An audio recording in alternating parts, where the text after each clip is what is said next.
Hey guys, so may dumating dito. Ayan. So ito naman ay ang courier nila is Ninja Van. So alam ko na kung ano to. East West credit card kasi nakita ko sa East West app ko na meron na akong dalawang card. Pero dati iisa lang and meron na akong additional na card. Well, hindi ako nag-apply nito. Basta nakita ko lang kahapon na may dalawa na akong credit card. And this is JCB Gold credit card. So ganun palang East West ano, parang usa sila magbibigay ng additional na credit card without your knowledge. Let's open. Madalas ko kasing ginagamit yung East West card ko guys kasi nga natakot ako sa annual fee. Kaya palagi ko siyang ginagamit para naman, para pwedeng mag-request ng wave, para pwedeng ipa-wave, ganun. Ito siya, ayan.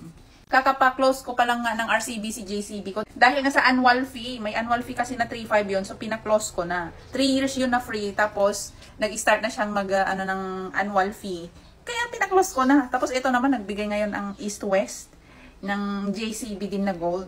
So yung una kong card dito is Mastercard na gold din, na East West. Ngayon naman, JCB na gold din. Oh, punong-puno na ako ng gold na card. Anyway, so ang credit limit pala na binigyan nila dito is 87,000. Yung isa kong Mastercard na East West is 224,000. Ah, ang ganda niya! Tiyan! Ang ganda! Ayan siya, oh. Ganda ng kulay. So, ito ay East West JCB. Ang ganda! And, so siguro makita nila na maganda yung payment history ko, ganyan. So, nagbigay sila ng additional card. Never kasi akong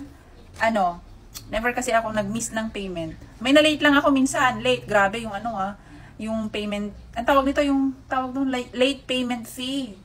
So, minsan lang ako na-overlook ko minsan. Yun lang naman, pero yung na-miss, hindi.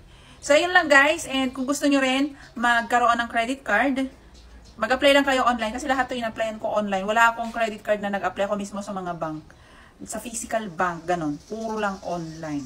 Of course, ang gusto kong sabihin, hindi natin pera ang laman nito. Pautang to ng bangko, ready to use anytime, anywhere you want.